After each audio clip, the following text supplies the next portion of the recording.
सिद्धिप्रदायकाय गुरु ब्रह्मा गुरु विष्णु गुरुदेव महेश्वರ गुरु ಸಾಕ್ಷಾತ್ ಪರಬ್ರಹ್ಮ ತಸ್ಮೈ ಶ್ರೀ ಗುರುವೇ ನಮಃ. ನಮಸ್ಕಾರ, ನಾನು ನಿಮ್ಮ ಪಂಡಿತ್ ಲೋಕನಾಥ್ ಭಟ್ ಮಾಡುತ್ತಿರುವಂತಹ ನಮಸ್ಕಾರಗಳು. ಇವತ್ತಿನ ವಿಡಿಯೋದಲ್ಲಿ ನಾನು ಜೂನ್ 29ನೇ ತಾರೀಕು ಹುಣ್ಣಿಮೆ ಇದೆ. ಹುಣ್ಣಿಮೆಯ ವಿಶೇಷ ಏನು ಅಂತ ಹೇಳಿದ್ರೆ, ಇದು ಕಾರ ಹುಣ್ಣಿಮೆ ಅಂತಾನೂ ಕೂಡ ಕರೀತಾರೆ.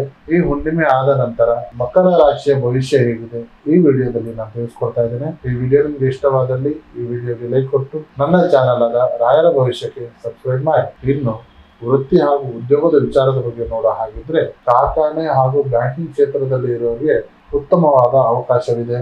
ಕೃಷಿ ಕ್ಷೇತ್ರದಲ್ಲಿ ಕೆಲಸ ಮಾಡುತ್ತಿರುವವರಿಗೆ ಕೃಷಿ ಸಂಬಂಧಪಟ್ಟಂತಹ ಕೆಲಸದಲ್ಲಿ, ಕೃಷಿ ಯಂತ್ರೋಪಕರಣದಲ್ಲಿ ಲಾಭ ಸಿಗುವಂತ ವಿಚಾರವಿದೆ. ಖಾಸಗಿ ಕಂಪನಿಯಲ್ಲಿ ಕೆಲಸ ಮಾಡುವಂತಹ ವ್ಯಕ್ತಿಗಳಿಗೆ ಪ್ರಮೋಷನ್ ಸಿಗುವಂತಹ ಒಂದು ಸಾಧ್ಯತೆ ಕಂಡು ಬರ್ತಾ ಇದೆ. ಹಿರಿಯರ ಅಧಿಕಾರಿಗಳಿಂದ ಮೆಚ್ಚುಗೆ ಅನ್ನೋದು ಸಿಗುತ್ತೆ. ಇನ್ನು ಹಣಕಾಸಿನ ವಿಷಯದಲ್ಲಿ ಜುಲೈ ತಿಂಗಳಲ್ಲಿ ಪ್ರಗತಿ ಅನ್ನೋದು ಕಾಣಬಹುದು.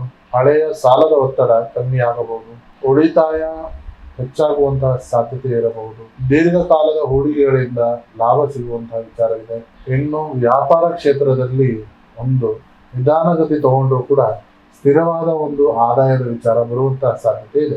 ಕಟ್ಟಡ ಸಾಮಗ್ರಿ ವ್ಯಾಪಾರಸ್ಥರಿಗೆ ಹಾಗೂ ವಾಹನ ಒಂದು ರೀತಿಯಲ್ಲಿ ಸೇಲ್ ಮಾಡುವಂತಹ ವ್ಯಕ್ತಿಗಳಿಗೆ ಒಂದು ಪ್ರಗತಿ ಕಾಣುವಂತಹ ವಿಚಾರವಿದೆ. ಇನ್ನು ನಿಮ್ಮ ಕುಟುಂಬದಲ್ಲಿ ಜವಾಬ್ದಾರಿಗಳು ಹೆಚ್ಚಾಗಬಹುದು, ಆದರೆ ಕುಟುಂಬ ಸದಸ್ಯರ ಒಂದು ಸಹಾಯ ಅನ್ನೋದು ಸಿಗಲಿದೆ. ದಾಂಪತ್ಯ ಜೀವನದಲ್ಲಿ ಪರಸ್ಪರ ಅರ್ಥೈಸಿಕೊಳ್ಳುವಂತಹ ವಿಚಾರವಿದೆ. ಪ್ರೇಮ ಸಂಬಂಧದಲ್ಲಿ ತುಂಬಾ ತಾಳ್ಮೆ ಅನ್ನೋದು ಕಾಯಬೇಕಾಗುತ್ತದೆ. ಇನ್ನು ಆರೋಗ್ಯದ ವಿಚಾರದಲ್ಲಿ ಹೆಚ್ಚಿನ ಗಮನವನ್ನು ಕೊಡಬೇಕಾಗುತ್ತದೆ.